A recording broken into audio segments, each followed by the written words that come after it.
warahmatullahi wabarakatuh. Selamat pagi anak-anak. Pagi Bu. Apa kabarnya? Baik. Alhamdulillah luar biasa dahsyat. Sebelum kita memulai pembelajaran hari ini, marilah kita membaca doa menurut agama dan keyakinan masing-masing. Doa dimulai. Doa selesai. Mengecek kehadiran siswa. Baiklah, di sini Ibu Guru akan mengecek kehadiran seluruh siswa ya. Sini apakah ada yang tidak hadir? Tidak. Ada semua ya? Ya. Guru mengaitkan materi dengan pengalaman siswa. Di sini apakah ada yang tahu tentang pembelajaran proses terjadinya hujan?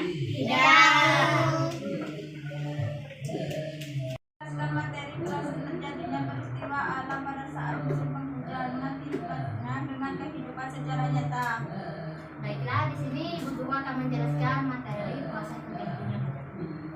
Proses terjadinya hujan, pengertian hujan adalah proses kondensiasi uap air di atmosfer yang kemudian menjadi butiran air yang terus berat dan akhirnya jatuh ke permukaan bumi.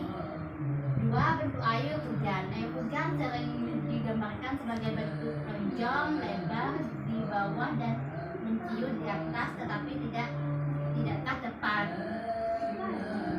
Proses terjadinya hujan, meski dalam kehidupan sehari-hari kita tidak pernah terlepas dari fenomena hujan, tetapi mungkin di antara kita masih ada yang belum mengetahui bagaimana siklus atau proses terjadinya hujan tersebut.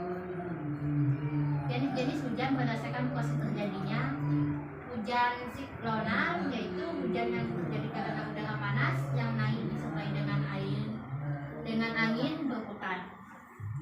Hujan zenital atau konveksi yaitu hujan yang sering terjadi di daerah sekitar ekuator atau garis kaya yang membagi bumi menjadi bagian utara dan selatan. Hujan orografis adalah hujan yang terjadi karena hujan yang mengandung uap air yang bergerak horizontal.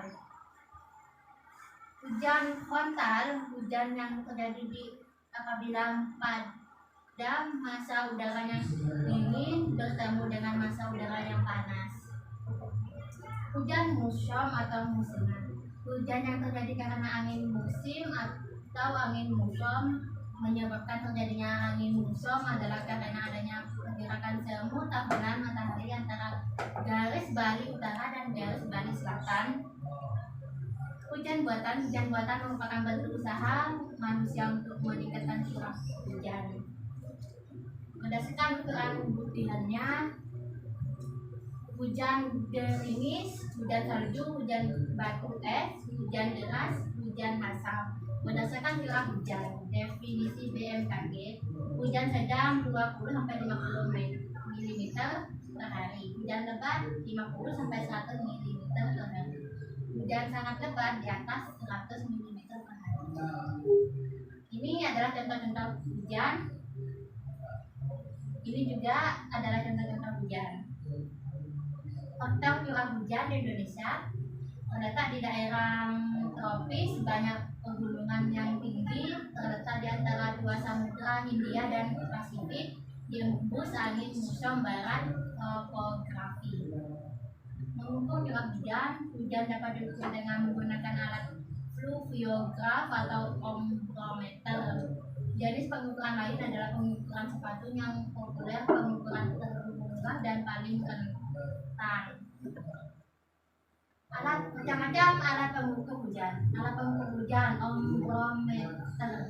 Ombrometer alat pengukur curah hujan yang biasanya dinamakan oleh orang awam adalah penakar hujan.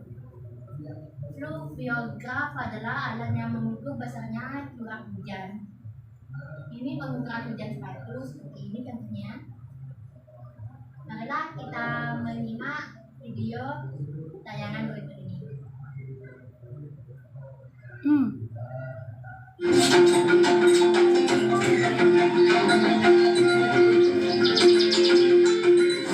Hello netizen, bersama Tura Turu.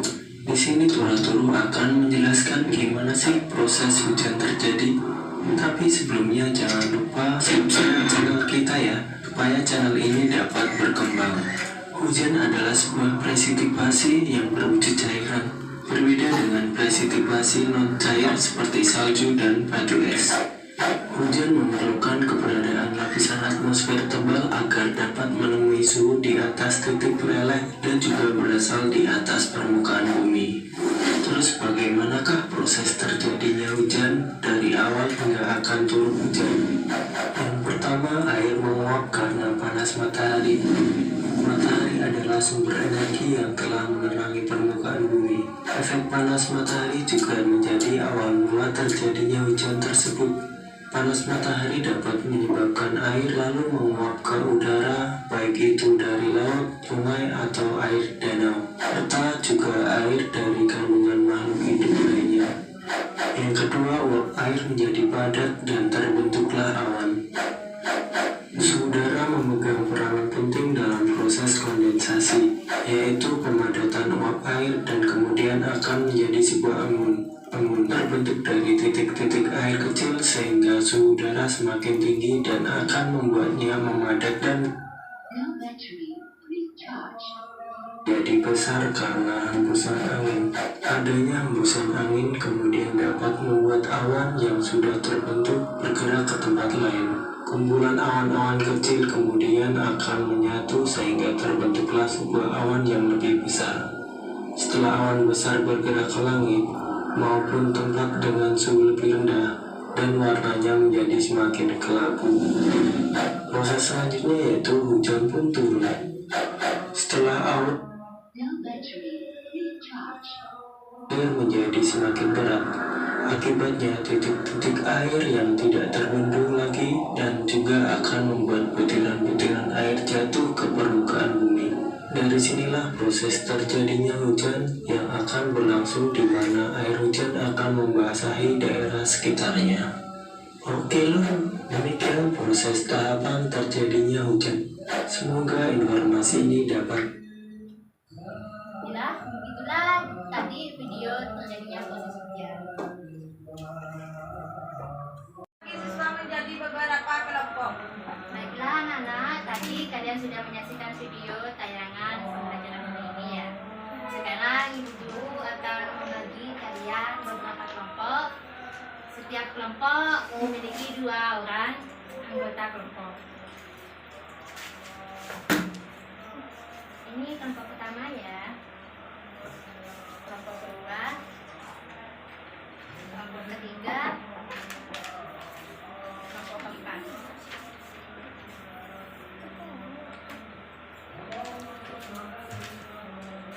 Berdiskusi tentang proses terjadinya peristiwa alam pada saat musim penghujan. Baiklah, kalian coba berdiskusi bersama kelompok kalian.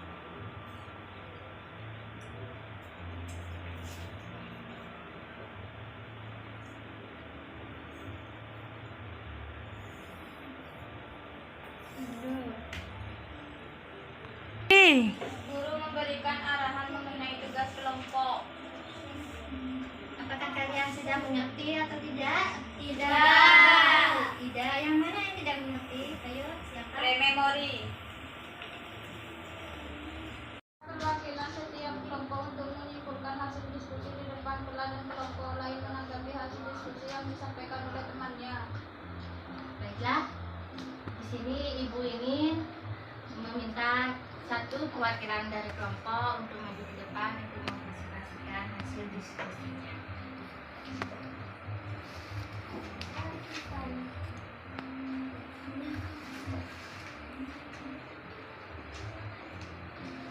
Ya, bagus sekali hasil hasil presentasi dari Mbak Fani. Tepuk tangannya. Silakan duduk.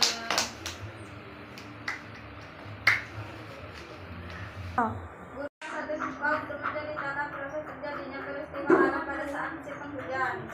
Baiklah, di sini ibu ingin meminta salah satu siswa untuk menceritakan kembali proses terjadinya hujan yang tadi ibu jelaskan. Prememori.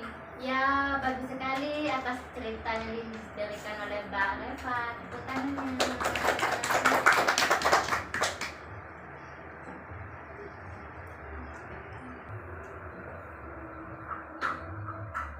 Berikan pertanyaan dan kesempatan kepada siswa untuk bertanya atau menanggapi mengenai materi. Baiklah, di sini Ibu akan bertanya kepada kalian bagaimana proses terjadinya hujan. Musim hujan adalah musim yang terjadi karena peningkatan curah hujan yang terjadi di suatu wilayah. Ya, betul sekali atas jawabannya yang disampaikan oleh kalian. Saya ingin bertanya Ya, mau bertanya apa?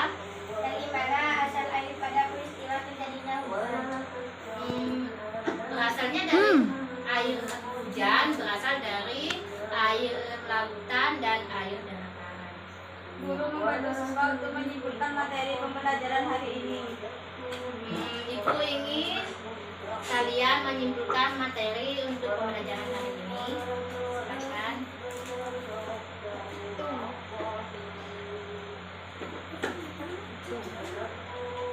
Prememori. Ya, di sini Ibu akan membantu kesimpulannya untuk pembelajaran hari ini. Kesimpulan dari materi pembelajaran proses terjadinya hujan. Hujan jika terjadi terus-menerus akan membuat kebanjiran dan juga akan membuat banyak orang mengalami jatuh sakit. Itulah kesimpulan dari materi pembelajaran hari ini. Guru memberikan tindak lanjut berupa PR. Baiklah, di sini Ibu akan memberikan tugas untuk kalian pelajari semua yaitu PR. Tugas PR-nya itu adalah kalian mencari benda-benda yang bisa digunakan untuk hujan. Guru menutup pembelajaran dengan berdoa. Baik, kita sebelum kita mengakhiri pembelajaran hari ini, marilah kita membaca doa menurut agama dan keyakinan masing-masing. Berdoa dimulai. Doa selesai. Sekian, terima kasih. Assalamualaikum. Waalaikumsalam.